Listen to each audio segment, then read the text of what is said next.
नमस्कार आदाब, मैं शरिया से स्वागत करता हूं आपका सियासत टीवी के स्पेशल प्रोग्राम ब्रेकिंग न्यूज़ में, जिसमें आज हम बात करेंगे बिहार के लोकसभा जो वहां पे चुनाव हुआ है विधानसभा का, उसके जो आज आ रहे हैं रिजल्ट उसके बारे में, और देश के कई राज्यों और केंद्र शासित प्रदेशों में हुए उपचुनाव के रिजल्ट के बारे में। बिहार इलेक्शन को लेकर के अभी जो नतीजे सामने है उसमें एनडीए आगे बढ़ता नजर आ रहा है, लेकिन उसके साथ ही कुछ जो राज्य हैं जहाँ पे उपचुनाव हुए थे उनके भी बाईपोल सामने आ चुके हैं, जिनमें अगर हम बात करें तो झारखंड है, ओडिशा है, तेलंगाना है, जम्मू कश्मीर है, पंजाब है, मिजोरम है और राजस्थान भी शामिल है। इस प्रोग्राम में मेरे साथ मौजूद है मेरे साथी शायद आपका खैर मकदम है। शायद सबसे पहले अगर हम बात करें तेलंगाना के जुबली हिल्स जो यहाँ पे बाईपोल हुआ है, इसमें नवीन यादव एक अच्छे खासे वोटों से जीत गए, जिसको लेकर के जो कांग्रेस का मुख्यालय है उसमें काफ़ी ज़्यादा उत्साह मनाया जा रहा है। इसके साथ ही बीआरएस के कार्यकारी अध्यक्ष के.टी. रामाराव ने आज तेलंगाना भवन में एक प्रेस कॉन्फ्रेंस आयोजित की और जनता और पार्टी कार्यकर्ताओं से कहा है कि वो हार से निराश ना हो, क्योंकि कांग्रेस ने जुबली हिल्स उपचुनाव में लगभग 25,000 वोटों के अंदर से जीत हासिल की है। इसी के साथ राजस्थान में भी कांग्रेस की जीत हुई है। उसके बाद अगर हम बात करें पंजाब की, तो पंजाब में जो है आम आदमी पार्टी की जीत हुई है। इन सब चीज़ों के बीच हम देखते हैं बिहार में भी एनडीए आगे बढ़ रहा है, और बिहार में अगर सबसे अहम बात की जाए तो जो तेजस्वी यादव हैं वो पीछे चल रहे हैं, और जो डिप्टी सीएम के लिए अनाउंस किए गए थे मुकेश सहनी, वो भी पीछे चल। लेकिन उसमें हम आएंगे। सबसे पहले अगर हम बात करें बाईपोल की, तो बाईपोल के जो रिजल्ट आए हैं, खासकर अगर हम बात करते हैं यहाँ की जुबली हिल्स की, तो जुबली हिल्स में नवीन यादव जीत गए। इसको लेकर क्या कहेंगे आप? देखिए, अगर हम बाईपोल इलेक्शन की बात करें तो तेलंगाना के साथ साथ और कई ऐसे राज्य हैं जहां पे बाईपोल इलेक्शन हुए। कुछ राज्यों में बीजेपी भी बाईपोल इलेक्शन में जीत दर्ज की है, तो कुछ राज्यों में उसका हार हुआ। अगर हम तेलंगाना की बात करें तो यहाँ पे जुबली हिल्स काफ़ी हॉट सीट रहा, और इस हॉट सीट पे सबसे ज़्यादा टक्कर बीआरएस और कांग्रेस में रही, लेकिन आखिरकार बीआरएस की हार हुई और कांग्रेस के नवीन यादव जो उम्मीदवार हैं वो जीत हासिल की। लेकिन इनके पीछे अगर हम कांग्रेस की बात करें तो सिर्फ कांग्रेस की जीत नहीं मानी जा रही है, क्योंकि यहाँ पे खुद एमआईएम ने अपने उम्मीदवार न उतारकर और कांग्रेस का समर्थन किया था, जिसके बाद अभी जो खबरें सामने आ रही है उसमें ये कहा जा रहा है कि तकरीबन 20,000 वोटों से नवीन यादव ने जीत हासिल की है। तो यकीनन इसमें एमआईएम फैक्टर के माना जा रहा है। इसके पहले भी देखा गया कि जुबली हिल्स उपचुनाव से पहले कैसे मुस्लिम नेता को कैबिनेट मंत्री में शामिल किया जाता है। तो ये सब सारी चीजें रही, लेकिन यहाँ पे सबसे गौर करने वाली बात यह है कि बीजेपी की जिस तरह से खस्ता हालत रही उस पर काफी गौर करने वाली बात है। लेकिन कुछ जानकारों का यह कहना है, कुछ लोगों का यह मानना है कि यहाँ पे बीजेपी बिल्कुल भी ध्यान नहीं दी थी, और इसका खास नतीजा यह था कि उन्होंने पूरा अपना जो फोकस है वो बिहार इलेक्शन पर कर दिया था। और यही वजह रहा कि शायद जुबली हिल्स में बीजेपी तो नहीं जीत पाई, लेकिन बिहार में अभी लगातार उसकी बढ़त है, और जिस हिसाब से रिकॉर्ड तोड़ उसकी बहुमत सामने आ रही है उससे ही अंदाजा लग रहा है कि अगर इस तरह से रहा तो शायद बिहार में मुख्यमंत्री भी बीजेपी का हो सकता है। लेकिन उम्मीद ये जताई जा रही थी स्टार्टिंग से ही कि वहां पे बीजेपी की तो गवर्नमेंट बनेगी, लेकिन सिटी में कुछ थोड़ा बहुत अंतर होगा। लेकिन इस बार अभी जिस तरह से बहुमत सामने आ रही है, इसमें कहा जा रहा है कि 190 पार एनडीए हो गया है, तो इसको लेकर काफी लोग हैरान है, क्योंकि स्टार्टिंग में जब काउंटिंग शुरू हो रही थी तो उसमें कई ऐसे बूथ थे, कई ऐसे वोटिंग मशीन थी जहां पर लगातार इंडिया अलायंस आगे था। लेकिन अभी जिस तरह से लगातार देखा जा रहा है कि जो बहुमत का आंकड़ा एनडीए पार कर चुकी है और ये आंकड़ा 190 पार हो चुका है, तो इस पर भी एक बहस छिड़ी हुई है, और लोग अब ये सवाल करना शुरू कर दिए हैं कि जिस तरह से जेडीयू और बीजेपी ने 101 सीटों पे अपने उम्मीदवार उतारे थे, उसमें 80 से 85 जेडीयू के हैं, 90 प्लस भाजपा के हैं, तो अब इन दोनों में सीएम कौन होगा। लेकिन इसी के साथ हम आपको खास बात यह भी बता दें कि बिहार में इंडिया अलायंस की तरफ से जो उम्मीदवार थे मुख्यमंत्री पद के, यानी लालू प्रसाद यादव के बेटे तेजस्वी यादव, वो अभी फिलहाल पीछे चल रहे हैं। उनके अगर हम तेजस्वी यादव के बड़े भाई की बात करें तेज प्रताप यादव, तो वो भी पीछे हैं, खसारी लाल यादव भी पीछे हैं। तो बिहार में कई ऐसे बड़े चेहरे जो अभी लगातार पीछे हैं, तो कोई ऐसे बड़े चेहरे हैं जो चुनाव अभी तक जीत दर्ज कर चुके हैं, लेकिन ऑफिशियली ऐलान नहीं हुआ है। सम्राट चौधरी की बात करें, बिहार में पूर्व डिप्टी सीएम रेणु चौधरी की देवी की बात करें, माफ कीजिएगा, तो अभी बताया जा रहा है कि ये चुनाव जीत चुके हैं, लेकिन अभी ऑफिशियली ऐलान होना बाकी है। लेकिन देखने वाली बात होगी कि अब जो पूरे जो अभी नतीजे क्योंकि सिर्फ आ रहे हैं, अभी पूरा क्लियर हुआ नहीं किन सीटों पे कौन सी जीत दर्ज की गई है, तो अभी फिलहाल इसका इंतजार है कि किस सीटों पे कौन से उम्मीदवार ज्यादा जीत हासिल कर रहे हैं, किसकी संख्या ज्यादा हो रही है। बिल्कुल सही, जिस तरह आपने बात की बिहार की, लेकिन हम उससे पहले अगर बात करें तेलंगाना के जुबली हिल्स की, तो जुबली हिल्स में अभी जो खबर आ रही हुई है कि जो यहाँ के नवीन यादव कांग्रेस के उम्मीदवार थे वो जीत गए हैं। दूसरे नंबर जो है बीआरएस की कैंडिडेट रही हैं मंगती सुनीता, तीसरे नंबर पे बीजेपी रही, जो कि बहुत ही कम वोट लेकर के आए। इसके बाद अगर हम बात करें क्या बोलते हैं जम्मू कश्मीर की, तो जम्मू कश्मीर में इस वक्त काफ़ी कांटे की टक्कर चल रही पीडीपी और उमर अब्दुल्ला की पार्टी के बीच में। दोनों कैंडिडेट कभी कोई आगे हो रहा, कभी कोई आगे हो रहा है, ये चीज़ें चल रही। वहीं अगर राजस्थान की बात की जाए तो राजस्थान के अंदर विधानसभा सीट पर वो चुनाव में कांग्रेस को जीत मिली। इस सीट पर कांग्रेस के प्रमोद जैन भाया ने जो है अपनी जीत हासिल करते हुए बीजेपी के मोरपाल सुमन को शिकस्त दी है। बीजेपी नेता मोरपाल को प्रमोद ने करीब 15,612 वोटों से हराया है। प्रमोद जैन भाया को इस चुनाव में कुल जो है 69.571 वोट मिले और मोलपाल को 53,000 कुछ वोट मिले। साथ ही अगर बात की जाए तरन तारन पंजाब की, तो पंजाब में आम आदमी पार्टी ने एक बार फिर जीत दर्ज की है। लेकिन इसी के साथ अगर हम बात करें तेलंगाना की, तेलंगाना में शायद जिस तरह से हम देख रहे थे कि जुबली हिल्स में एक ऐसा माहौल बनाया जा रहा था कि यहाँ से इस बार बीआरएस जीत जाएगी, लेकिन जो वोटों का अंतर है वो तकरीबन 25,000 है, 24,000 से थोड़ा ज़्यादा है।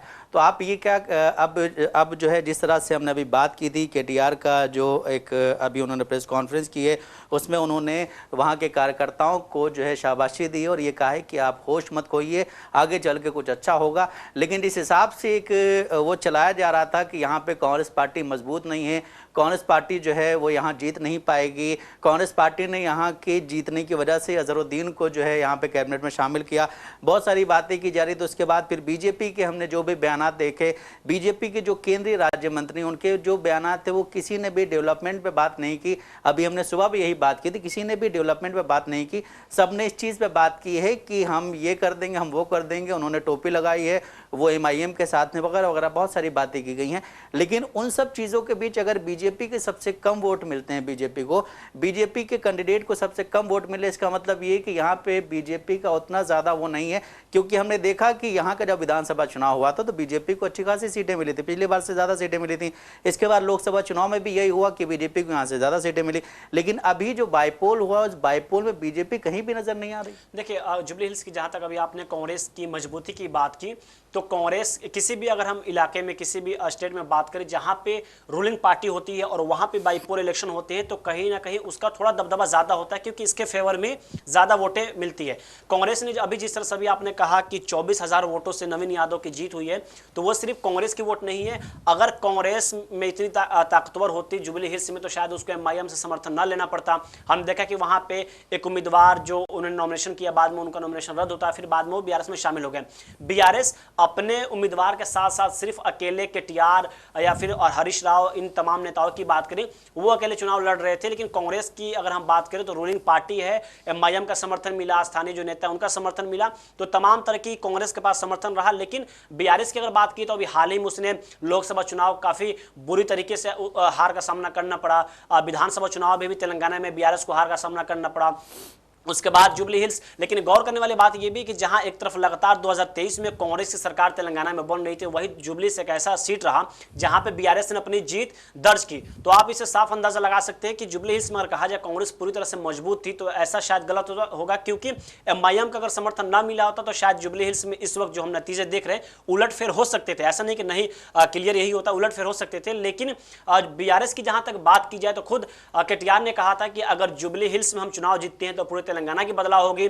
और जुबली हिल्स पे इसलिए भी सबकी नजर बनी हुई थी क्योंकि आने वाले वक्त में तेलंगाना में जीएचएमसी और स्थानीय निकाय चुनाव होने हैं, तो इसी वजह से खास सबका नजर रहा इस पे। बीजेपी की जहां तक बात की जाए तो जुबली हिल्स में जो अभी तक के जो आंकड़े हैं, जो रिकॉर्ड हैं, उसमें यही देखा गया है कि जुबली हिल्स हॉट सीट रहा है और ये ज्यादातर या तो बीआरएस या तो कांग्रेस के हाथ में रहा है।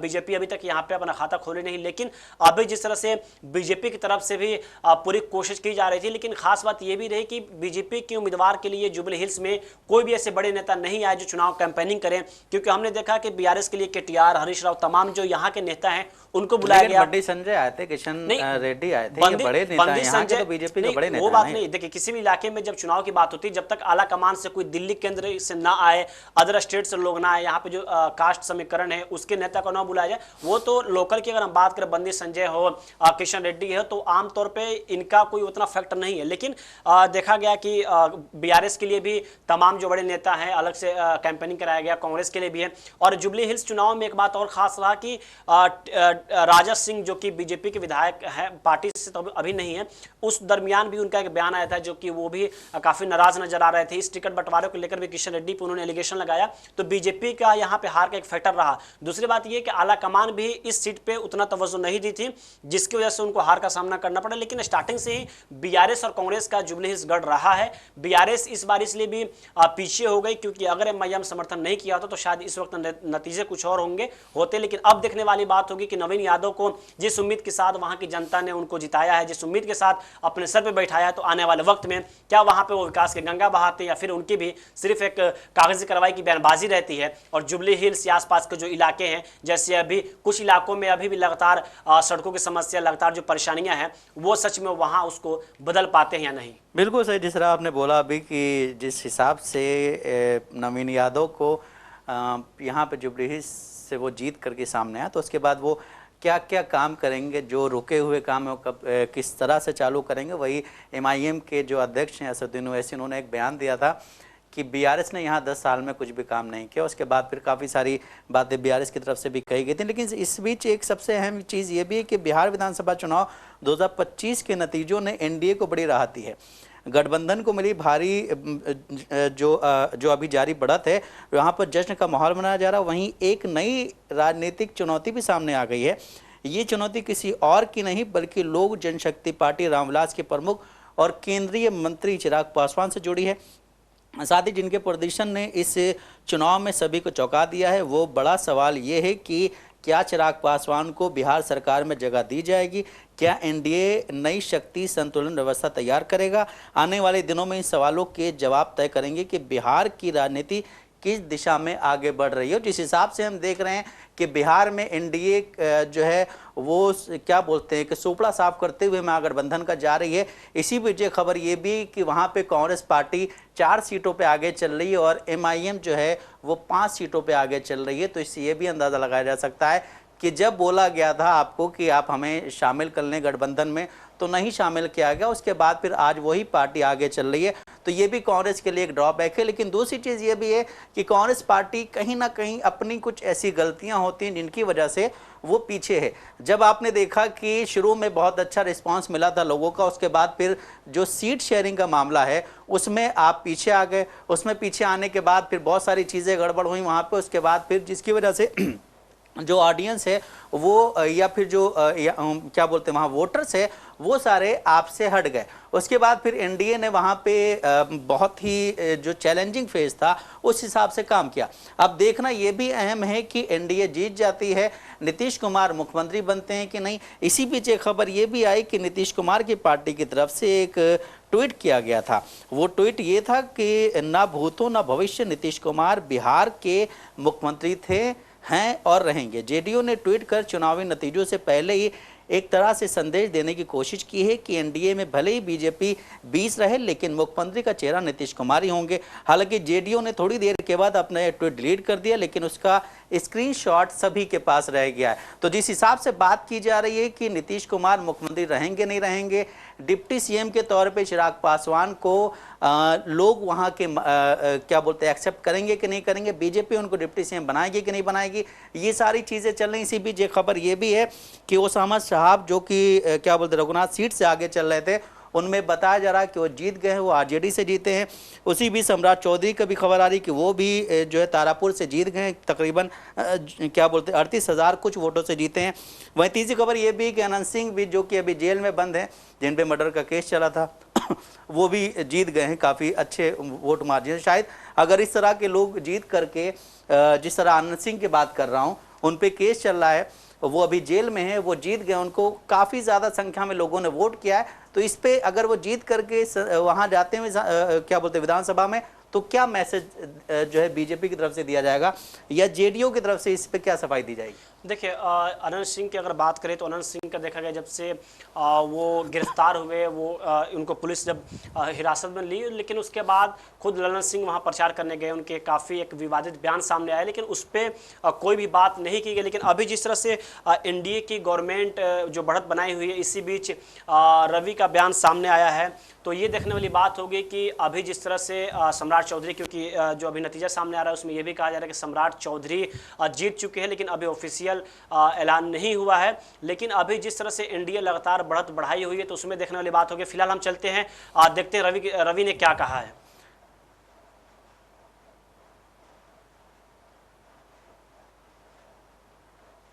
ऐतिहासिक है, बिहार की जनता का अभिनंदन। जिस तरह से जात पात की सीमाओं से ऊपर उठकर उन्होंने वोट दिया है विकास के लिए, ये आशा का वोट है, ये विश्वास का वोट है।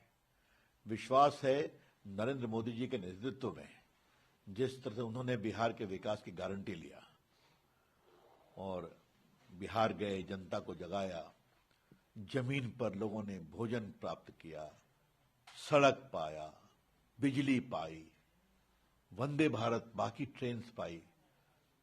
तो जनता तो छठ में कितनी हजारों की जनता गाड़ी से ड्राइव करके अपने गांव गई, उन्होंने देखा है बदलाव क्या हुआ है। उसी प्रकार से नीतीश कुमार जी ने जो काम किया महिलाओं के लिए, बेटियों के लिए, आजीविका दीदियों के लिए और बिहार ने सुशासन के लिए, तो ये पूरा हुआ है तो जनता ने इसको देखा है। और लालू प्रसाद के जंगल राज को भी उनको याद है, खौफ, डर, तो उसको भी देखा है। तो आज मुझे बहुत गर्व है कि हमारा बिहार विकास के एक बड़े रास्ते पर चलने के लिए आज खड़ा हुआ है। आशा के साथ, विश्वास के साथ उनका बहुत बहुत अभिनंदन। अब बिहार के विकास के रास्ते पर बिहार और तेजी से चलेगा। विपक्ष बार बार कह रहा है कि कोई विषय नहीं है। अरे हार गया तो स्वीकार कर लो। एक भी हिंसा हुई क्या? एक भी हिंसा हुई क्या? जबकि बिहार में हर बूथ पे लूट मार कितनी होती थी। तो आज तो एसआईआर जनता ने देखा कि उनका वोट कटा नहीं है, करोड़ों के लोगों में आए। और जो घुसपैठिए थे उनका वोट अगर नहीं है, वो पकड़ाए, वो आए भी नहीं तो उससे किसको परेशानी है? तो जनता इन सबों से ऊपर उठकर वोट दी है और जनता ने विश्वास के लिए वोट किया है और विकास के लिए वोट किया है। बिल्कुल सर, जिस तरह आपने देखा अभी कि बीजेपी के बड़े लीडर एक बिहार के रविशंकर प्रसाद, जिनका बयान सामने आया, जिन्होंने बिहार की जनता को बधाई दी है। उन्होंने कहा कि जिस तरह से उन्होंने जाति और समुदाय की सीमाओं से ऊपर उठकर वोट डाला है, वो आशा और विश्वास का वोट था। और इसको लेकर के भी काफ़ी सारे बयान सामने आ रहे हैं। इसी बीच काफ़ी सारे लोगों ने ट्वीट भी किया है। कांग्रेस के जो क्या बोलते हैं नेता हैं, उनका नाम है पवन खेरा। उन्होंने कहा है कि जैसे कि मैंने कहा था, शुरुआती रुझान ही बता देंगे कि ज्ञानेश कुमार बिहार की जनता के खिलाफ कामयाब होते दिख रहे हैं। ये लड़ाई कांग्रेस बीजेपी या फिर क्या बोलते हैं आरजेडी और जेडीयू के बीच नहीं है, ये सीधे सीधे ज्ञानेश कुमार और देश की जनता के बीच की लड़ाई है। इसी बीच एक ट्वीट और किया जाता है जो कि अखिलेश यादव की तरफ से किया जाता है। उनका कहना है कि बिहार में जो खेल एसआईआर ने किया है वो पश्चिम बंगाल, तमिलनाडु, यूपी और बाकी जगहों पर अब नहीं हो पाएगा, क्योंकि इस चुनावी साजिश का अब भंडाफोड़ हो चुका है। अब आगे हम ये खेल उनको नहीं खेलने देंगे। सीसीटीवी की तरह हमारा पीपीटीवी यानी कि पीडीए प्रहरी चौकन्ना रहकर भाजपाई मंसूबों को नाकाम करेगा। इसको लेकर के काफ़ी सारे बयान सामने आने के बिहार में जिस हिसाब से जनता की जो बात बताई जा रही है कि जनता क्या चाह रही थी और हुआ कुछ और है। इसी तरह हम बात करते हैं, अगर कुछ दिन पहले की बात करें तो हरियाणा में भी यही चीज़ हुई थी। हरियाणा में ये कहा गया था कि जनता जो है वो बीजेपी को नहीं चाह रही है, लेकिन वहाँ से बीजेपी जीत करके आती है। उसके बाद अब बिहार में भी यही चीज़ें की जा रही हैं। हालांकि बिहार में अभी वोटिंग से पहले जो ट्रेन से गई हैं, जो कि छठ पूजा और दीपावली के लिए गई हैं, उनमें किस तरह से लोग जो हैं भर के गए हैं, ये सभी के सामने, मतलब कोई भी ढकी छिपी बात नहीं है। और अपोजिशन इस पे आवाज़ भी उठाता है, लेकिन उसके बावजूद भी अगर जनता ने बीजेपी को भर भर के वोट किया है तो इसका क्या नतीजा है कि वो सरकार से क्या चाहते हैं? नहीं, सवाल ये खड़ा होता है कि जनता ने भर भर के वोट किया है या फिर जो अभी एनडीए की जिस तरह से बढ़त हो रही है उसके पीछे का रीज़न कुछ और है। ये हम नहीं, क्योंकि लगातार अब ये सवाल खड़ा शुरू हो गया है। इसके पहले देखा गया कि कैसे छठ की बात करें, दिवाली की बात करें, उस वक्त कैसे लोग भर भर के ट्रेनों में जा रहे थे, लेकिन उसके बाद जैसे छठ आया तो कई ऐसी योजनाएं शुरू की गई। महिलाओं को 10,000 रुपये भी दिए गए, तो विपक्ष ने ये आरोप लगाया कि ये 10,000 रुपये उनके विकास के लिए नहीं बल्कि उनको इसलिए दिया जा रहा है कि इससे हम वोट खरीद सके। इसी बीच हम बता दें कि समाजवादी पार्टी के अवधेश प्रसाद का बयान सामने आया। आइए हमने सुनते हैं कि उन्होंने क्या कहा है।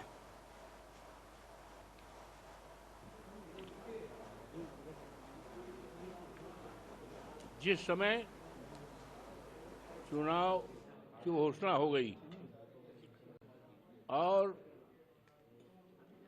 पूरे प्रदेश में आचार संहिता लागू हो गई और उस आचार संहिता का उल्लंघन करते हुए भारतीय जनता पार्टी ने, उनकी सरकार ने 10-10 हजार रुपये महिलाओं के अकाउंट में दिया।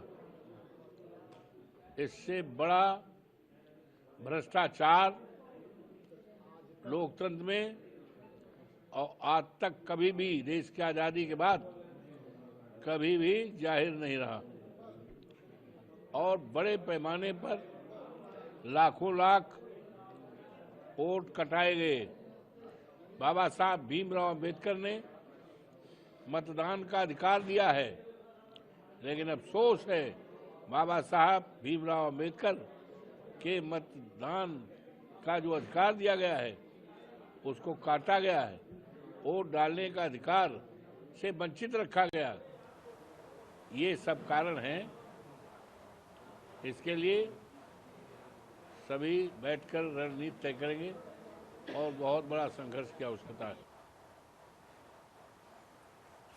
बिल्कुल सही। जिस तरह अवधेश प्रसाद का जो बयान सामने आया उसमें ये कहा गया है कि 10,000 रुपये जो दिए गए थे वो काफ़ी अहम रहे और ये बात हम लोग काफ़ी दिन से कर रहे हैं। अपोजिशन लीडर्स भी इस पे आवाज़ उठा रहे हैं कि जो 10-10 हज़ार रुपये दिए गए थे वो कहीं ना कहीं अब क्या बोलते हैं नीतीश कुमार के लिए एक बहुत अच्छा तुरुप का इक्का साबित हुए और उन्हीं लोगों ने खासकर वोट किया है और महिलाओं का भी वोट ये देखा जा रहा है कि बहुत ही ज़्यादा दिया गया। इसी बीच एक और ट्वीट सामने आया है, एक बड़े जर्नलिस्ट हैं उनका, कि ये जो महिलाओं ने वोट किया उसमें कहा गया नीतीश कुमार की ये समझ है कि महिलाएं सबसे बड़ा अल्पसंख्यक और सबसे बड़ा हाशिए पर रखा गया समुदाय हैं।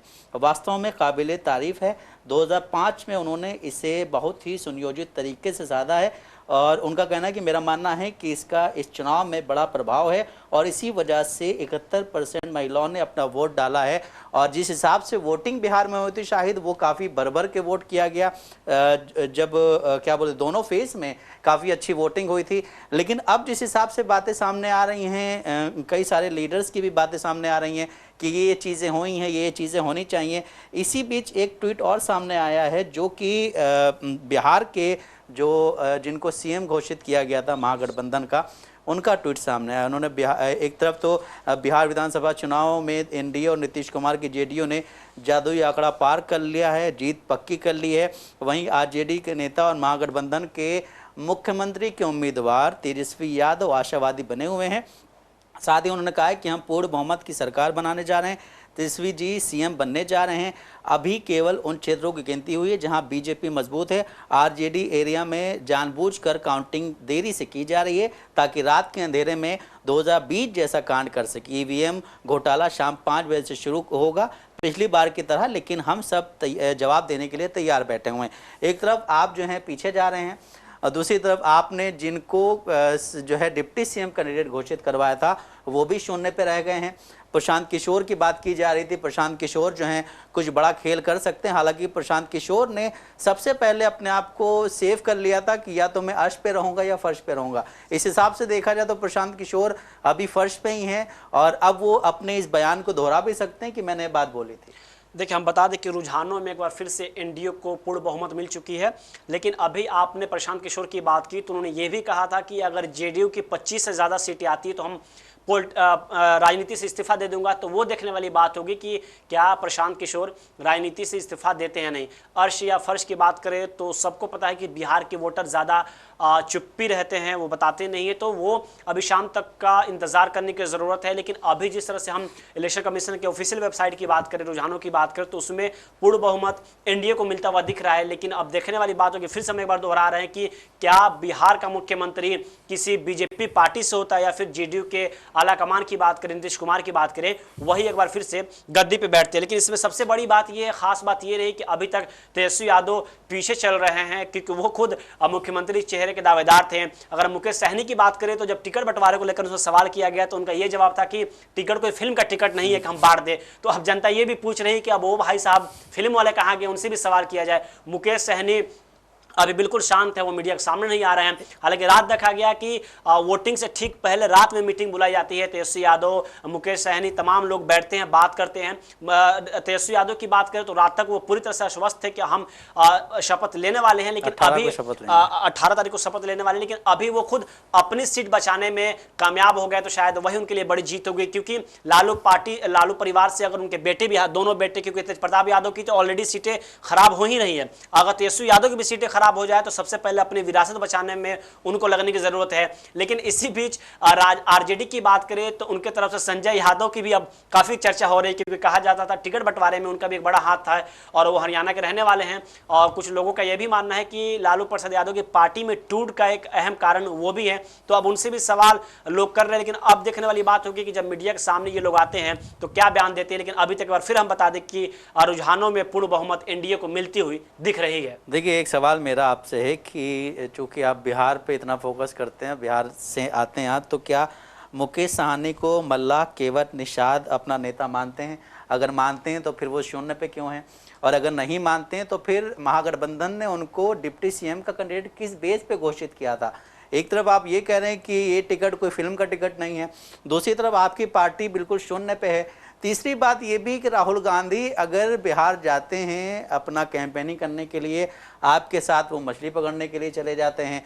उसके अलावा आप ये भी देखिए कि बीजेपी किस हिसाब से अपनी कैंपेनिंग करती है। तो सबसे बड़ा सवाल आपके लिए ये है कि क्या मुकेश साहनी को मल्लाह, केवट, निषाद अपना नेता मानते हैं? अगर मानते हैं तो शून्य पे क्यों है? नहीं, मुकेश सहनी को अगर सहनी अपना बड़ा नेता मानते तो शायद आज सहनी की ये स्थिति नहीं होती। आप चुनाव नहीं जीत रहे हैं वो अलग फैक्टर हो सकता है, लेकिन बिहार में जो आपके वोटर हैं वो तो कम से कम आपको वोट करें, आपके उम्मीदवार को वोट करें। दूसरी बात ये कि जब आप इंडिया अलायंस के साथ लड़ रहे हैं, जबकि आपके साथ सीपीआईएम का साथ है, आरजेडी से साथ है, कांग्रेस का साथ है, आप बाकायदा सबके साथ हेलीकॉप्टर में घूम भी रहे हैं, चुनाव प्रचार कर रहे हैं, उसके बावजूद अगर आपके उम्मीदवार जो है उनको सिर्फ इतना वोट नहीं मिल पाता जितना आपके कास्ट के लोग हैं, तो यकीनन ये आपकी जो राजनीति है पूरी अब सिमटती हुई दिख रही है। जहां तक बात अगर हम इंडिया अलायंस की बात करें तो इस वक्त इंडिया अलायंस के हारने की खास वजह यह भी है कि जिनको तवज्जो देना चाहिए शायद वो नहीं देती है। और खास एक रीजन इसमें यह भी माना जाता है कि उनको ये लगता है कि अगर हम अपने से ऊपर वाले को किसी को अगर हम जगह दे दे तो शायद हमारी सियासत यहाँ पे चौपट हो जाएगी। और हम ये ऐसा इसलिए कह रहे हैं क्योंकि बिहार में इंडिया अलायंस में एमआईएम का गठबंधन में शामिल न करना एक ये भी फैक्टर माना जा रहा है। और अभी तक की अगर हम इलेक्शन कमीशन वेबसाइट की बात करें तो एमआईएम 6 सीटों पे बढ़त बनाई हुई है। तो आप समझ सकते हैं कि इसमें एक समीकरण इनका भी काफी अहम रोल रहा है, क्योंकि अगर आपके साथ शायद वो होते तो ये नतीजा नहीं देखना पड़ता। लेकिन आप जिस सैनिक को डिप्टी सीएम का ऐलान कर दिए उसके बावजूद अगर उनकी स्थिति ऐसी है तो फिर आपको भी मंथन करने की जरूरत है कि आखिरकार क्या ऐसे रीजन रहा कि आपको डिप्टी सीएम बनाने के बावजूद आपकी जो उम्मीदवार है वो चुनाव नहीं जीत पा रहे हैं। और अगर हम मुकेश सहनी की बात करें तो पहले तो ऐसी चर्चाएं थी कि वो खुद इलेक्शन लड़ेंगे, लेकिन चुनाव लड़ने से पहले ही शायद इनको एहसास हो गया था कि हम भी नहीं जीत पाएंगे। और वजह यही रहा कि ये भी चुनाव लड़ने से मना कर दिए और चुनाव कैंपेनिंग में उतरे हुए थे। लेकिन इन्होंने तो कहा था कि मैं इस वजह से नहीं लड़ रहा हूं क्योंकि अगर मैं लड़ूंगा तो मेरी पूरी टीम मेरे साथ लग जाएगी, इस वजह से बाकी लोगों पे फोकस नहीं हो पाएगा। तो क्या सम्राट चौधरी नहीं लड़ रहे हैं? वो नहीं जीत रहे। नीतीश कुमार, अगर हम कांग्रेस का और बात करें जो राजेश राम है वो चुनाव नहीं लड़। अगर ऐसी बात हो तो फिर देखिए ये एक बहाना है, क्योंकि प्रशांत किशोर से भी ये सवाल पूछा गया तो उन्होंने यही कहा कि हमारी टीम, भाई आपकी टीम की अगर आपको पूरा विश्वास है कि हमने जनता के लिए काम किया है, हमारी आवाज जनता तक पहुंच रही, तो फिर आप चुनाव लड़े ना, आप भी लड़े, आप भी क्यादत करें, आप भी जाए विधानसभा में अपनी बात उठाए। लेकिन ये एक पॉलिटिकल एंगल हो सकता है कि आप बस बचने के लिए आप ये कहें कि चुनाव कैंपेनिंग, ये भी तो है कि आप जो जिस सीट से लड़ते हैं वहां पे पहले फेस में चुनाव हो तो दूसरा फेस आपके लिए पूरा खाली रहता है। ऐसा तो है नहीं कि एक ही बार में सारे चुनाव हैं। तो ये बस कहा जा सकता है कि लीपा पोती करने की कोशिश है।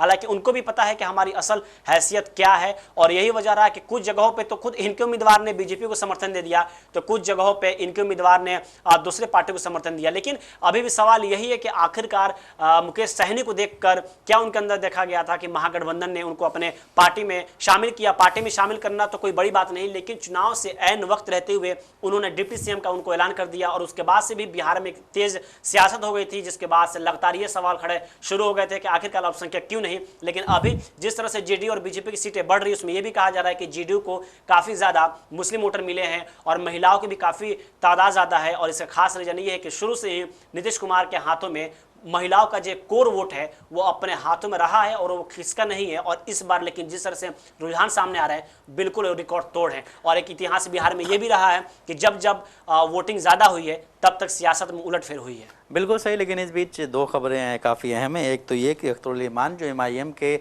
बिहार के अध्यक्ष हैं वो 38,000 से ज़्यादा वोटों से जीत गए हैं। दूसरी खबर ये भी है कि महागठबंधन के CM candidate Tejashwi Yadav 7,493 vote से पीछे चल रहे हैं। तो ये महागठबंधन के लिए एक काफ़ी मुश्किल दौर है कि महागठबंधन ने ऐसा क्या नहीं किया जो बीजेपी ने कर दिया। या फिर अगर बात की जाए MIM की तो अख्तरुल इमान 38,000 वोट से ज़्यादा से जीत गए हैं, ये भी काफ़ी अहम है। इसी बीच एक और ख़बर सामने आई है कि शिवसेना UBT के राज्यसभा सांसद संजय राउत ने कहा है कि बिहार चुनाव के नतीजे चौंकाने वाले बिल्कुल नहीं हैं। EC और बीजेपी पर उन्होंने साठगांठ का आरोप भी लगाया और ये आरोप काफ़ी समय से लग रहा है। जब जो है क्या बोलते हैं हरियाणा चुनाव हुए थे तब भी लगा था, महाराष्ट्र चुनाव हुए तब भी लगा, दिल्ली चुनाव हुए तब भी लगा, और ये अब जो है बिहार के चुनाव के बाद भी ये चीज़ें शुरू हो जाएंगी। लेकिन जिस हिसाब से आपने अभी एक बात की थी कि जो लालू यादव की लेगेसी है वो आगे नहीं बढ़ पा रही है। इसी बीच एक चीज़ ये भी है कि मुझे लगता है कि नीतीश कुमार का ये आखिरी चुनाव है, लेकिन JDU जो पूरी तरह ख़त्म नहीं हुई है उसके लिए अगली पीढ़ी का नेतृत्व होना चाहिए जो अब तक कहीं भी नज़र नहीं आ रहा। JDU अगर नीतीश कुमार को हटा दिया जाए तो फिर ललन सिंह बचेंगे। ललन सिंह भी कोई उस तरह के लीडर हैं नहीं। नीतीश कुमार जो कि सबको साथ में लेकर चलने वाले हैं, ललन सिंह में शायद वो ताकत नहीं है कि वो सबको साथ में लेकर चल सकें। तो अगर नीतीश कुमार का ये आखिरी चुनाव है तो इसके बाद फिर JDU का उत्तराधिकारी कौन होगा? जिस हिसाब से हम बात कर रहे हैं कि RJD में जिस तरह से तेजस्वी यादव हैं, तेजस्वी यादव वो बात अलग है कि वो हार रहे हैं, लेकिन एक क्या बोलते हैं RJD का एक बड़ा फेस तो है ना तेजस्वी यादव। उसी तरह JDU में कौन बचेगा फिर? देखिए JDU में यही वजह है कि इस टाइम नीतीश कुमार को खुद अपोजिशन पार्टी ये आरोप लगाती है कि नीतीश कुमार हाईजैक हो चुके हैं और उनको कोई और चला रहा है। साफ तौर पर उनका बीजेपी पे इशारा है। नीतीश कुमार की बात करें तो उनके फैमिली में कोई ऐसा मेंबर नहीं है कि जो उनकी विरासत को संभाल सके। उनके बेटे निशिकांत की बात करें तो बीच में देखा गया कुछ मामलों में वो सामने आए थे, लेकिन 2005 से बात करें तो लगातार नीतीश कुमार अपने दम पे चुनाव लड़े। उनका बेटे का कोई इसमें रोल रहा नहीं। वो काफी पॉलिटिकल पार्टी से हटते हुए रहे हैं, उनको अपनी निजी जिंदगी से मतलब है। लेकिन नीतीश कुमार की बात करें तो नीतीश कुमार अगर अभी भी उनके पास अगर अभी भी वो अपने सोच विचार से और अपने कदम उठाने शुरू कर दे तो अभी भी बिहार में एक सियासत उलटफेर हो सकती है और बिहार की सियासत को वो बदल सकते हैं। अब एक और हम चीज समझने की कोशिश करेंगे कि जब बिहार में सीट बंटवारा हुआ तो उस वक्त जो NDA अलायंस में जितनी भी पार्टियां थी उन सभी पार्टी को सीट देने के बाद बीजेपी और JDU दोनों ने 101 सीट लिया। अब यहाँ पे 101 सीट की बात इसलिए हो रही है क्योंकि बीजेपी को पता है कि हमसे ज़्यादा JDU अगर सीटें लेती हैं और JDU के MLA ज़्यादा जीत पाते हैं तो मुख्यमंत्री जाहिर सी बात है JDU कोटे से होंगे, नीतीश कुमार होंगे।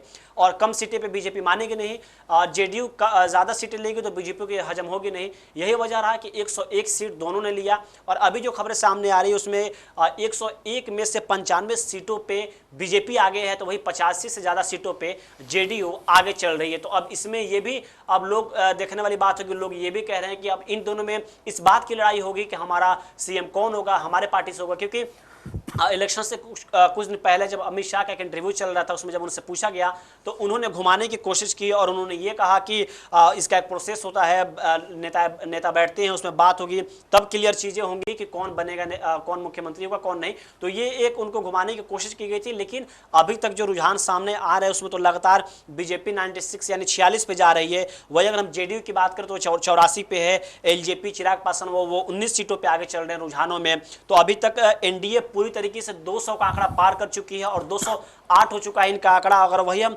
महागठबंधन की बात करें तो इनका 28 ही सिर्फ। अब आप समझे महागठबंधन में जहां राहुल गांधी लगातार कैंपेनिंग की है, वोट चोरी को लेकर मुद्दा उठाया, SIR पे इतनी उन्होंने कोशिश की, लेकिन इसके बावजूद अगर उनकी सीटें 28 हो भी रुझानों में 28 दिखाई दे रही है और अगर NDA की बात करें उसका आंकड़ा 200 पार हो चुका है, तो यकीनन इनको मंथन करने की जरूरत है। लेकिन अब देखने वाली बात होगी कि जो रुझानों में 208 का आंकड़ा पार हुआ है, माफ कीजिएगा 200 का आंकड़ा पार हुआ है, 208 जो पहुंचा हुआ है, तो क्या ये सच में जो रुझान है ये पूरी रियलिटी में तब्दील होगी या सीटें आगे पीछे होंगी? लेकिन अभी तक की अगर हम टाइम करें 4 बज रहे हैं, तो अमूमन तौर पे इस वक्त के जो रुझान होते हैं वो सीटों में तब्दील हो जाते हैं, कुछ सीटें आगे पीछे होती हैं। तो जिस तरह से 208 सीटें हैं, अगर कम होती है तो भी 200 के आसपास शायद एनडीए रह सकता है, कम भी हो सकता है, ज्यादा भी हो सकता है। लेकिन अभी एनडीए के जो बड़े बड़े नेता हैं उनकी तरफ से कोई बयान सामने नहीं आया है, तो अभी सबकी निगाह इस पर टिकी हुई है कि ये रुझान कब तक सीटों में तब्दील होगा। लेकिन सबसे अहम एक सवाल ये भी है शायद कि अगर नीतीश कुमार के बारे में कहा जाता है कि नीतीश कुमार बहुत जल्दी चीज़ों को भांप लेते हैं जी।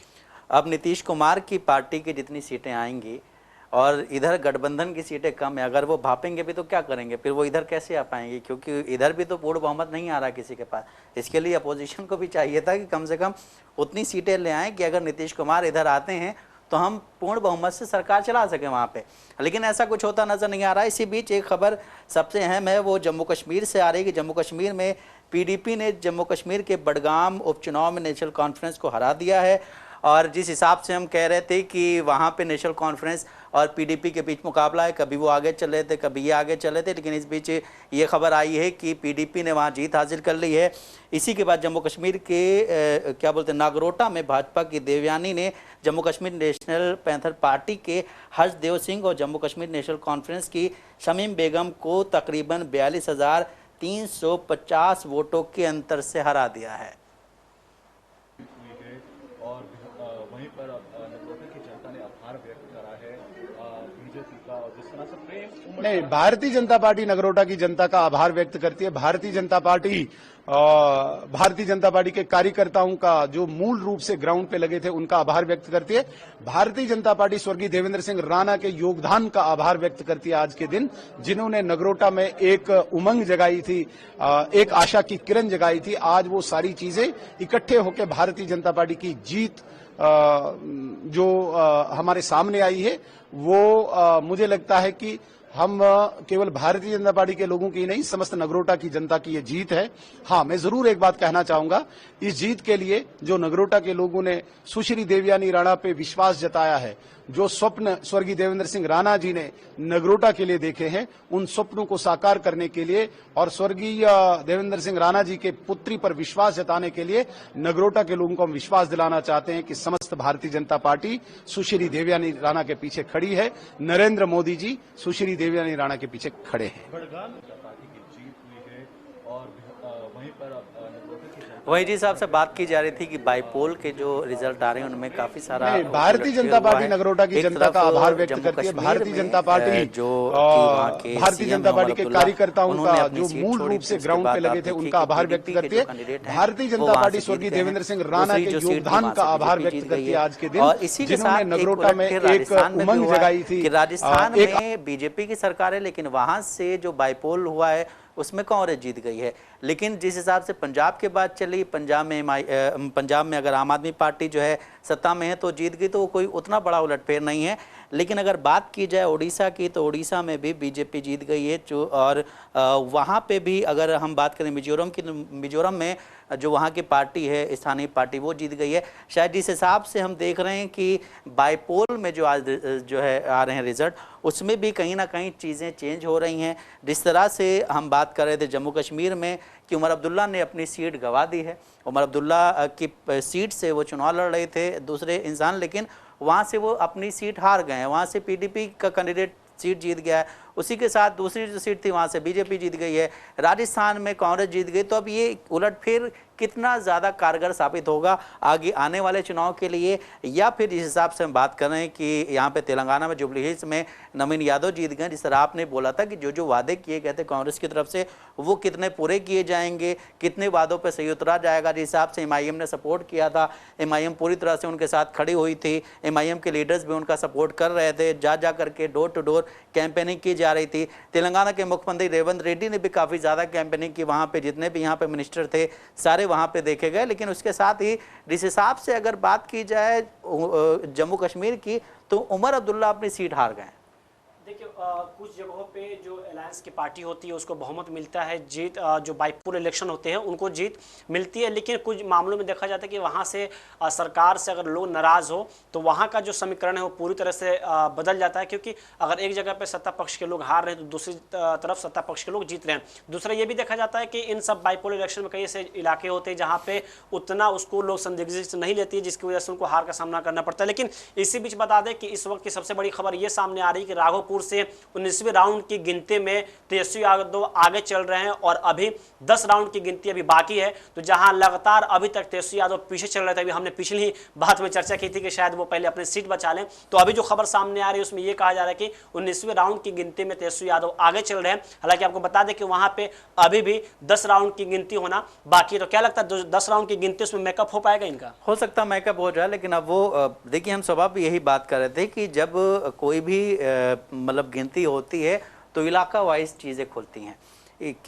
मतलब किसी इलाके में आपको ज़्यादा वोट मिला होता है तो वो आप वहाँ से आगे हो जाते हैं, किसी में कम वोट मिला होता है तो आपके जो पीछे चल रहा है वो आगे हो जाता है, या फिर ऐसा भी देखा गया है कि चौथे नंबर वाला भी आ जाता है 2 नंबर पे या 1 नंबर पे। लेकिन इस हिसाब से अभी आपने बताया कि 10 राउंड की गिनती और बची है, तो शायद तेजस्वी यादव की जो लोग हैं या फिर जिस हिसाब से लोगों ने वोट किया था, जिस हिसाब से तेजस्वी यादव को ये कहना है कि अभी शाम तक रुकिए, कुछ भी चीज़ें, बहुत सारी चीज़ें चेंज हो सकती हैं, जिस हिसाब से अभी तक जेडीयू की या फिर आरजेडी की या बीजेपी की जो जीत सुनिश्चित हुई हैं उससे ये अंदाज़ा लगाया जा रहा है कि शायद आगे चल के कुछ भी बदल सकता है। लेकिन जिस हिसाब से कहा जा रहा है तेजस्वी यादव की तरफ से कि बदलेगा, वैसे आसान नज़र नहीं आ रहे हैं और तेजस्वी यादव खुद अपनी सीट बचा लें, ये सबसे अहम सवाल है कि तेजस्वी यादव अपनी सीट बचा पाएंगे कि नहीं। वहीं दूसरी तरफ दूसरा सवाल ये खड़ा होता है कि जिस हिसाब से महागठबंधन ने वहाँ पे कैंपेनिंग की, आपने देखा कि इंडिया गठबंधन के कई सारे लीडर्स वहाँ पहुँचे, उन्होंने जा कर के उनके लिए कैंपेनिंग की है। आज फिर अगर हम देखें तो इंडिया गठबंधन के कैसे लीडर्स के बयानात भी सामने आते हैं, अखिलेश यादव का बयान सामने आता है, वो भी कहीं ना कहीं डायरेक्टली इलेक्शन कमीशन पे ही हमला बोल रहे हैं। उसके साथ ही क्या बोलते हैं, महाराष्ट्र में जो लीडर हैं संजय राउत शिवसेना यूबीटी के, उनका भी बयान सामने आता है, वो भी इलेक्शन कमीशन पे ही निशाना साध रहे हैं। तो इलेक्शन कमीशन अब किस तरह का जवाब देगा, आप उससे क्या तवक्को कर सकते हैं? या फिर कुछ दिनों के बाद राहुल गांधी सामने आएंगे, एक पीपीटी पेश करेंगे, प्रेजेंटेशन देंगे, जिसमें यह कहा जाएगा कि जो 6000 लोग ट्रेनों में भर के हरियाणा और पंजाब से गए थे उन्होंने कितना वोट किया। नहीं देखिए, सवाल तो खड़ा होता है, विपक्ष जाहिर सी बात है सवाल खड़ा करने की कोशिश करेगी, क्योंकि हमने स्टार्टिंग से ही देखा कि जिस तरह से चुनाव कैंपेनिंग हो रहे थे और उसमें जिस तरह से जनसलाब कह ले या फिर जो समर्थक थे तेजस्वी यादव के, राहुल गांधी की, वो लगातार उनकी भीड़ हो रही थी। कई ऐसी जगहों पर देखा गया कि वहाँ पर लोगों को इकट्ठा होने के लिए जगह नहीं थी। वही अगर हम बीजेपी इंडिया अलायंस की बात करें तो कई जगहों पे उनका विरोध हुआ। तो उस अगर लिहाज से देखें तो सवाल तो खड़ा होता है कि जिस तरह से इतनी भीड़ होने के बावजूद अगर आपके जो नेता हैं उनको ज़्यादा वोट नहीं मिले, अगर आपकी सीटें नहीं आ पाती हैं, तो ये तो जाहिर सी बात है विपक्ष सवाल खड़ा करेगा। सीटें आना दूर की बात, एक होता है कि चलो 10-20 सीटें का अंतर है तो उसमें चीज़ें समझ में आती है, लेकिन ऐसे सफाया होना कि आप अभी 40 का आंकड़ा पार नहीं कर पा रहे हो और वही दूसरी तरफ एनडीए 200 का आंकड़ा पार कर ली, तो विपक्ष तो इस पर सवाल पूछेगा। लेकिन इसी बीच हम एक और खबर बता दें कि अभी नीतीश कुमार अपने नेताओं के साथ बैठक शुरू कर दी है। अभी जो खबरें सामने आ रही है कि उनकी बैठक शुरू हो गई, और जाहिर सी बात है कि अगर इस तरह से रुझानों में एनडीए को बहुमत मिल रही है तो नीतीश कुमार बैठक बुलाएंगे। अब इस बात पर मंथन होगी, चर्चा होगी कि आगे की क्या रोड मैप है, क्या नहीं है। लेकिन इसी बीच नीतीश कुमार अपने जो नेता हैं उनसे बातचीत कर रहे हैं, उनकी बैठकें शुरू हो रही है। और वही अगर हम एनडीए की बात करें तो अब लगातार उनका यह दावा है कि बिहार की जनता ने जंगल राज को नकार दिया है, और ऐसी बयान सामने आ रही है और ऐसी बयान अब सामने आएगी भी, क्योंकि जो पार्टी जीतती है उसके नेता तो सामने आते हैं, मुंह मिठाई खिलाते हैं, मुंह मीठे होते भी हैं, लेकिन अभी तक इंतजार है कि आरजेडी की तरफ से कोई आए। और ये भी देखने वाली बात होगी कि ये इस हार की जिम्मा किस पे थोपते हैं, और दूसरा ये कि इसके पीछे हार की क्या मजबूरी रही, या इनको कहां लगता है कि हम यहां पे कमबैक नहीं कर पाए। तो ये भी देखने वाली बात होगी कि आरजेडी की तरफ से जो तेजस्वी यादव हैं या कांग्रेस की तरफ से राहुल गांधी, इनकी क्या इस पूरे चुनाव परिणाम पे प्रतिक्रिया सामने आती है। बिल्कुल सही। इस बीच एक खबर और सामने आ रही है जो कि समाजवादी पार्टी के प्रवक्ता हैं मोहम्मद आजम, उनका बयान सामने आया कि बिहार का चुनाव पहले ही हाईजैक हो चुका था। पिछले चुनाव में एनडीए और महागठबंधन में मात्र 12,600 वोट का ही अंतर था, इसलिए एसआईआर लाकर वोटों में काट छाट की गई है, बड़ी संख्या में वोट काटे गए हैं और नए वोट जोड़े गए हैं। अखिलेश यादव जी सही कह रहे हैं कि भाजपा दल नहीं छल है और इस छल में ज्ञानेश भी शामिल है। जिस हिसाब से हमने आपको पहले बताया था कि जो है अखिलेश यादव ने क्या बयान दिया था, उसी के बाद अब इसके बाद जिस तरह आपने बोला कि बयानात का सिलसिला चालू हो जाएगा, तो यशवंत सिन्हा जो पूर्व मंत्री थे, उनका बयान सामने आया कि जब तक ज्ञानेश कुमार मुख्य चुनाव आयुक्त हैं और चुनाव आयोग समझौतावादी बना हुआ है, तब तक विपक्षी दलों को चुनाव लड़ना बंद कर देना चाहिए। जिस हिसाब से हम बात कर रहे थे कि अब इस तरह के बयान सामने आने शुरू हो जाएंगे। आपकी अपनी गलती कितनी, आपने अभी एक सवाल खड़ा किया है कि अब बाहर आकर के महागठबंधन के लीडर्स किसकी गलती निकालेंगे, ये जो हार का ठीकरा है वो किसके सर मढ़ा जाएगा और किस पे जो है इस तरह की तनकीद की जाएगी। लेकिन सबसे अहम सवाल ये भी है कि जिस हिसाब से अभी तक हमने जो क्या बोलते हैं अपोजिशन लीडर्स के बयान देखे हैं, तो उसमें यही देखा गया है कि सीधा सीधा इल्ज़ाम इलेक्शन कमीशन पे लगाया गया है कि इलेक्शन कमिश्नर जो हैं वो अपने हिसाब से काम कर रहे हैं। वोटों की काट छाट के लिए उन्होंने एसआईआर किया, वोट काटे, उसके बाद फिर अब जो चीज़ें सामने आई हैं वो दुनिया के सामने हैं। इसको लेकर के भी काफ़ी और बयान सामने आ रहे हैं, कांग्रेस के बयान सामने आ चुके हैं। अखिलेश यादव ने भी बोल दिया, यशवंत सिन्हा ने भी बोल दिया है और जो है क्या बोलते शिवसेना यूबीटी के जो सांसद हैं संजय राउत, उन्होंने बोल दिया है। अभी सपा के प्रवक्ता ने भी बोल दिया है, अब यशवंत सिन्हा ने भी बोल दिया। तो बहुत सारी चीज़ें ऐसी हैं जिसको अब कवर करना होगा एनडीए को या चुनाव आयोग को। लेकिन सबसे अहम सवाल ये खड़ा होता है कि ये जो एनडीए की तरफ पूरा लोगों ने समर्थन दिया है, जो कि हम देख रहे थे कि अपोजिशन जो है वहाँ का वो बहुत सारी बातें कर रहा था और तेजस्वी यादव ने यहाँ तक कि बोल दिया था कि 18 तारीख को मैं शपथ लूँगा और नीतीश कुमार जी हमें आशीर्वाद देने के लिए वहाँ मौजूद होंगे। इस तरह की बातें की गई थी। लेकिन अब आप अपनी जीत के लिए लड़ रहे हैं, पार्टी तो छोड़िए, गठबंधन तो छोड़िए, आपका जो अपना वोट था, आपकी जो अपनी सीट थी, वो बचाने के लिए आपको जद्दोजहद करनी पड़ रही है। देखिए इसी बीच मुकेश सहनी का हार के बाद पहली बार बयान सामने आया। उन्होंने कहा कि माताओं बहनों का वोट एनडीए के पक्ष में है।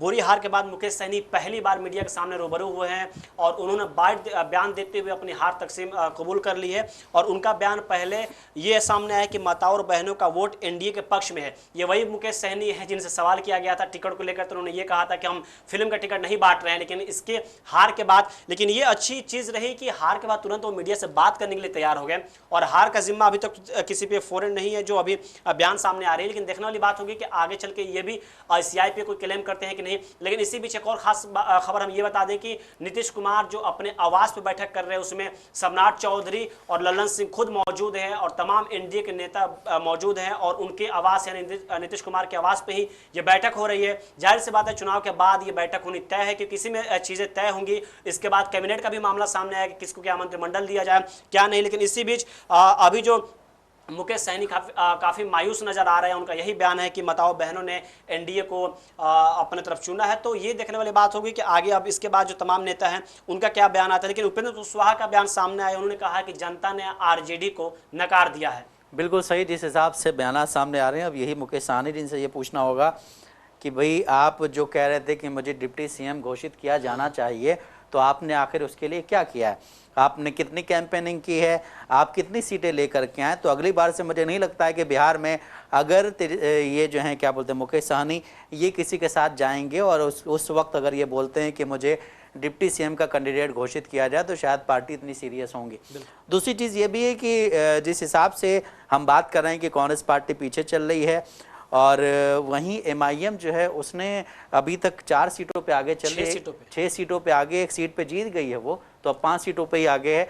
तो ये भी काफ़ी अहम है कि आप एक तरफ जब यही अख्तरुल ईमान ढोल नगाड़ों के साथ गए थे तेजस्वी क्या बोलते हैं राबड़ी आवास के बाहर, तो वहाँ पे इनसे कोई भी गठबंधन जो है नहीं करने की बात की गई थी। उसके बाद अब ऐसी चीज़ सामने आती है कि वही पार्टी जो है वो अब जीत की कगार पे पहुंच गई। वो मतलब कांग्रेस से ज़्यादा सीटें लेके आने की ऐसे अभी तक जिस तरह आगे चल रहे हैं तो उम्मीद लगाई जा रही है। इससे जो है कांग्रेस पार्टी को थोड़ा अपने बारे में सोचना चाहिए या फिर कुछ ऐसे लोगों को गठबंधन में शामिल करें जिनसे जो है इस तरह की हार आपको ना झेलनी पड़े। नहीं वो तो है क्योंकि एमआईएम पे काफ़ी सवाल खड़े किए गए थे। तेजस्वी यादव से भी पूछा गया, लालू यादव को उन्होंने खुद चिट्ठी लिखी, और अख्तरुल ईमान की बात करें तो खुद पटना ढोल नगाड़े लेकर पहुंचे कि हमें आप अलायंस में शामिल कर लो, लेकिन जिसकी आबादी 17% है उसको आप गठबंधन में अलायंस में शामिल नहीं करते हैं और मुकेश सहनी को अपने पास शामिल कर लेते हैं। इसके बाद इस पर भी काफ़ी राजनीति हुई, लेकिन अभी जिस तरह से एमआईएम की बढ़त है 1 सीटों पर, अभी आपने कहा कि 1 सीटों पर जीत हो चुकी है, 5 सीटों पर वो आगे है, तो यकीनन अगर एमआईएम 5 से 6 सीटें निकालने में बिहार में कामयाब रही तो आने वाले वक्त में उसकी सियासत जो है बिहार में लगातार पैर पसारती जाएगी। क्योंकि अभी तक अवैसी का जो इलाका रहा वो सीमांचल ही रहा है। सीमांचल में, पूरे सीमांचल की बात करें तो वहां पे 24 विधानसभा सीट है और अवैसी की इसीलिए उसी सीट पे सबसे ज्यादा नजर होती है और वो काफी वो बैकवर्ड एरिया माना भी जाता है। लेकिन अभी जिस तरह से अवैसी की बढ़त बनी हुई है तो आने वाले वक्त में इस बात पर बहस जरूर होगी कि ये वही इंडिया अलायंस है जिसने अवैसी को शामिल नहीं किया, लेकिन आज उसकी बराबरी की बात करें तो जो कांग्रेस जो कि नेशनल पार्टी है इतनी बड़ी उसकी वजूद है,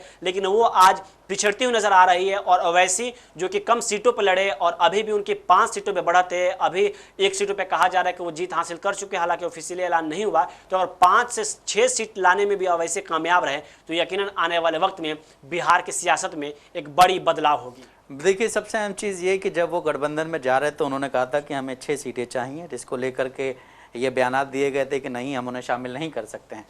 कांग्रेस ने आरजेडी पे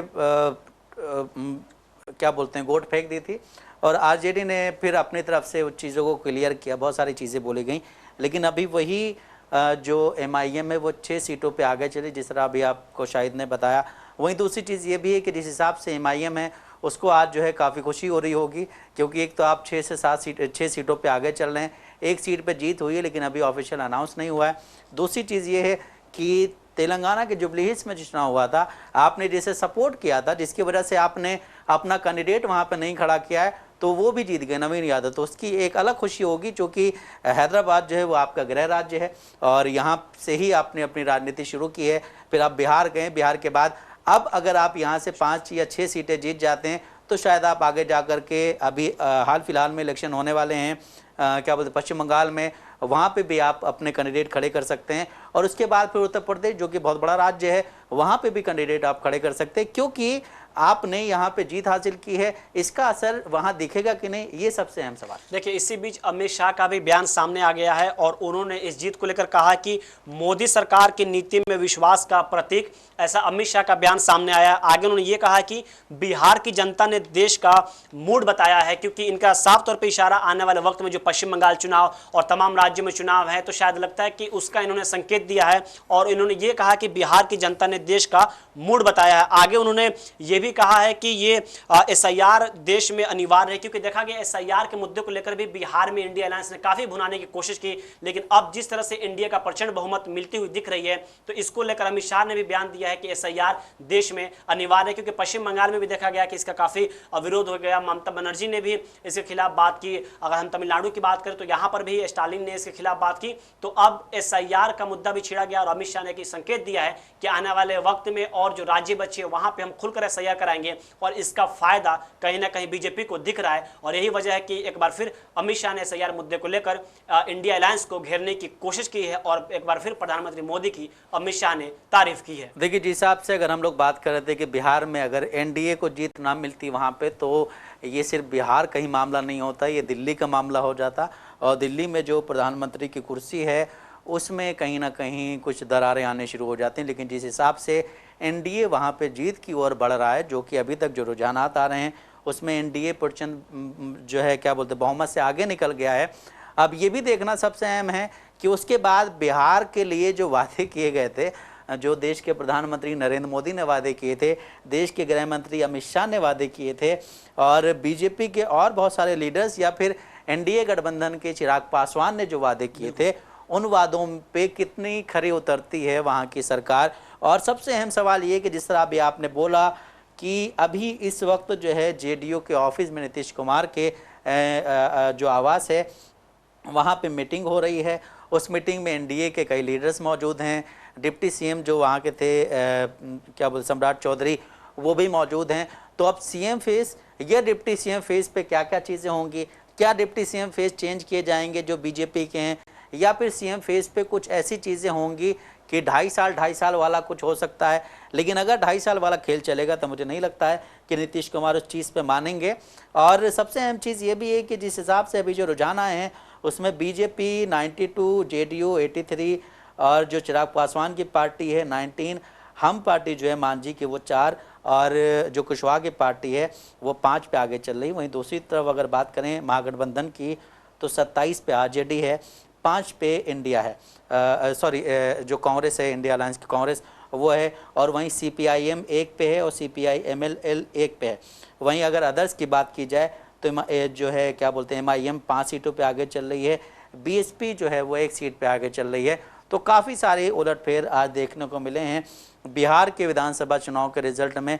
और जिस हिसाब से देश में और जो बाईपोल्स के ज़रिए जो चुनाव हुए हैं वहाँ पे भी कहीं ना कहीं कुछ उलटफेर देखे गए हैं। सबसे बड़ा उलटफेर जो है राजस्थान का है कि राजस्थान में जो सीट थी वहाँ पे बीजेपी हार गई है। वहीं दूसरी तरफ जो दूसरा उलटफेर देखा गया है वो जम्मू कश्मीर का था कि जम्मू कश्मीर में उमर अब्दुल्ला की जो सीट थी वहाँ से उन्होंने जिस कैंडिडेट को खड़ा किया था वो वहाँ से हार गए। तो काफ़ी ज़्यादा आज का दिन पॉलिटिकली अगर देखा जाए तो काफ़ी क्या बोलते हैं उलटफेर वाला रहा है। वहीं दूसरी ओर अगर हम बात करते हैं कि यहाँ पे जुबली हिल्स का जो चुनाव हुआ था, जुबली हिल्स में शुरुआत में मंगती सुनीता जो थी वो आगे चल रही थी, लेकिन एक बार जब वो पीछे हुई हैं तो उसके बाद नवीन यादव काफ़ी आगे निकल गए। और अगर बात की जाए बीजेपी की तो बीजेपी कहीं भी उस रेस में नज़र नहीं आई है। तो ये सारी चीज़ें हैं। तो नाज़रीन जैसे कि आपने देखा हमने आपको अभी तक जो कि बिहार के जो चुनाव हुए हैं, जो रिज़ल्ट आ रहे हैं उनके बारे में बताया है। और जानकारी के लिए और क्या बोलते तफसीलात के लिए आप सियासत टीवी से जुड़े रहें। इसी के साथ हमारा प्रोग्राम ये ख़त्म होता है। मुझे और मेरे साथी शाहिद उमर को दें इजाज़त। आप बने रहें सियासत टीवी के साथ। खुदा।